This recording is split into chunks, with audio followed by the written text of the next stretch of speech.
And today it's quite cold. There's a real nip in the air again. So what I've done today is I've come out and I've tidied up what I call the orchard area. And here's my huge orchard, as you can see. I've got loads and loads of trees in it, all 3 of them. 2 plums and an apple tree at the back there. And they're doing all right. And I've had to give the plums a little bit of a trim up this morning because there's a lot of dead stuff in there, so I've taken out a lot of the dead.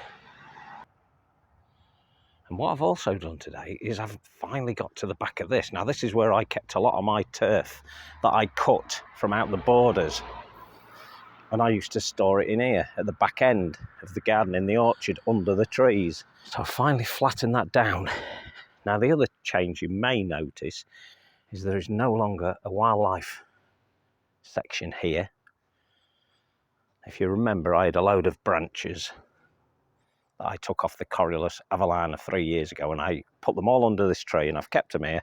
As you can see where it's flattened, kept them there for the 3 years and left it for wildlife.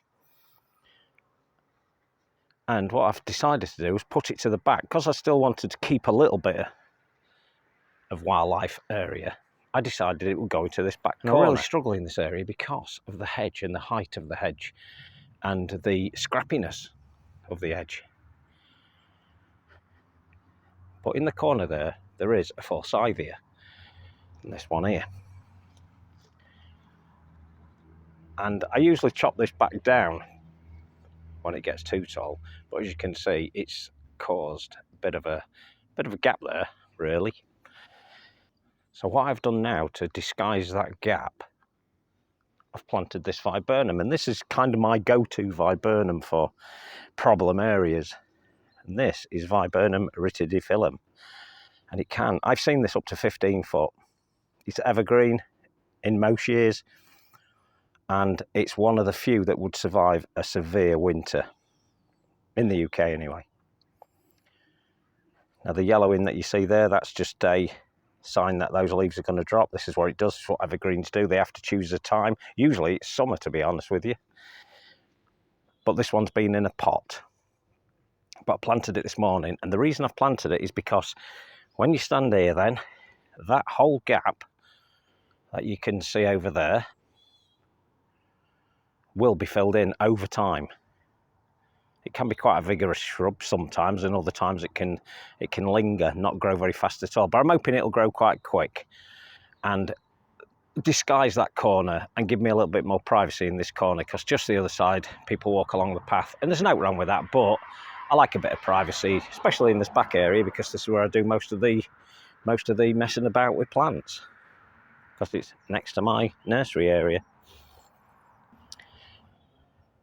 Now, because I'm down at this end of the garden, I decided that I would finally get to grips with this area, and I've decided that this will be more of a loose wildlife area without much, what shall we say about that, maintenance. I didn't want to be stuck down here all the time for the maintenance on a wildlife area, so I've planted plants accordingly. And this one I've shown many times. It's a eupatorium. It's Eupatorium cannabinum, and I love it. And it really goes well in a wildlife garden because it is a species type. Now this is Solidago, and this was already here when we got here. It wasn't in this part of the garden, it was up the other end of the garden. In actual fact, it's where the nut was. That's where it used to live, in a border up there, or under some trees actually.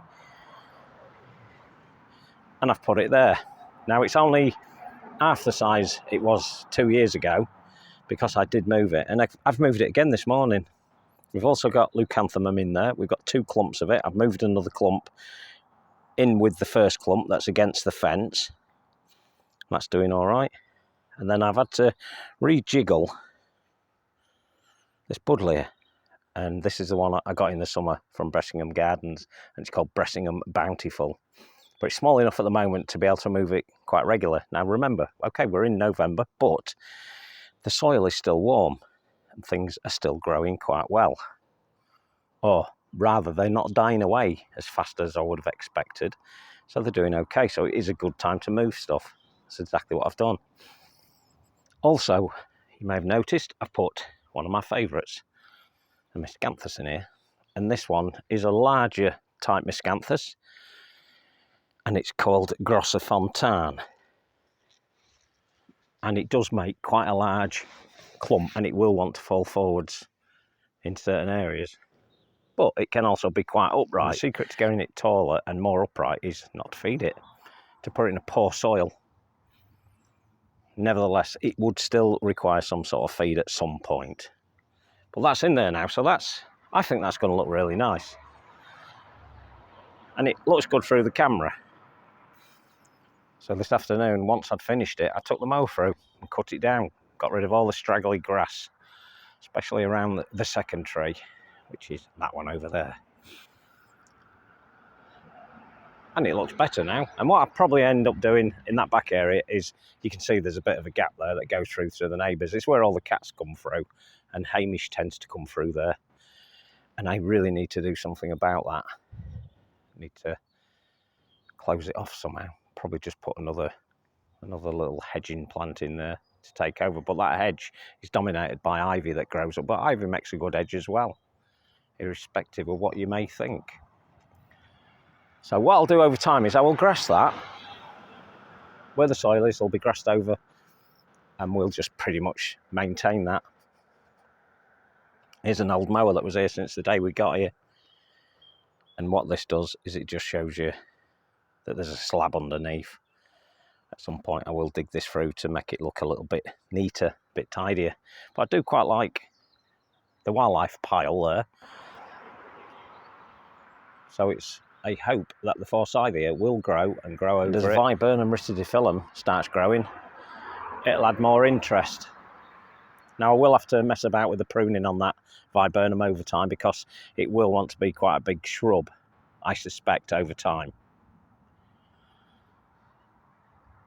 The only other thing I've done here this morning is I've just gone through one of the borders. I tend to do this from time to time, and I tend to hit one or two of the borders at a time rather than make it a one hit, which can become a very labour intensive. So I tend to come out and do it in little bites.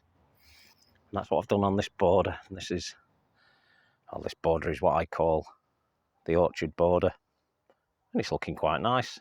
The miscanthus seems to be settling in. Hopefully it'll be good next year. And that miscanthus is Professor Richard Hanson. And it's a really nice one. Sort of a mid to large grower, really. And that's only in the flower head, because the seed heads tend to go up quite high, whereas the actual leaf itself will stay relatively small in comparison to that. Still got some rudbeckias going here. Look at that. Look at that, beautiful. The rudbeckias look so pretty. Still going.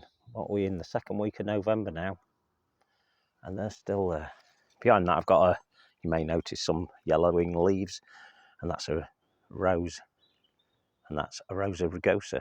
I really like. It has a very nice perfume to it as well.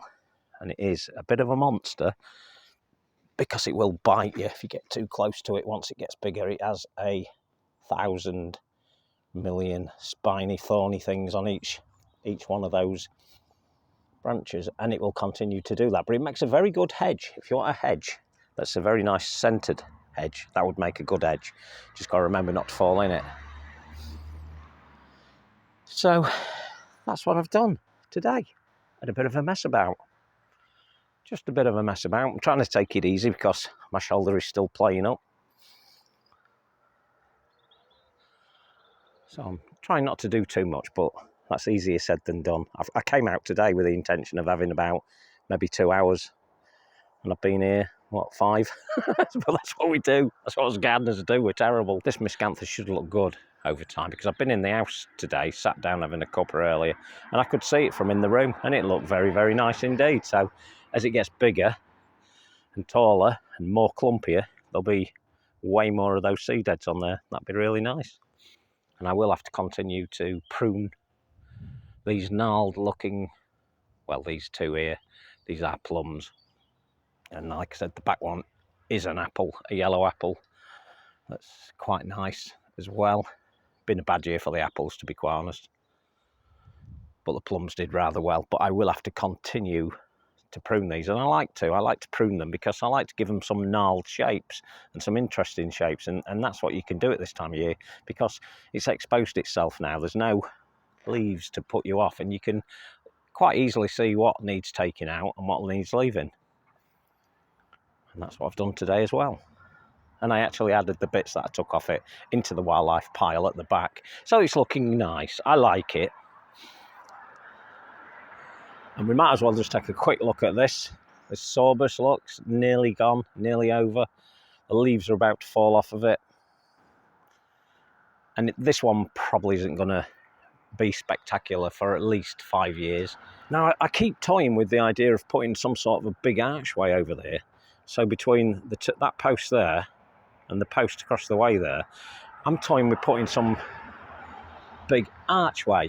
And the reason I want to do that is because I want it to be more attractive for you to be walking into it. And I think it would look nice if I did that and then put some climbers up it. And it would sort of almost draw you into it, because that's what archways do. They draw you into want to walk through them. But we'll give that some thought. I've been thinking that for the last 3 years, to be honest with you, since I actually did this section. And I always thought, yeah, maybe it should have an arch. Who knows? Watch this space. Okay, I'll touch on the next one. Ta-da.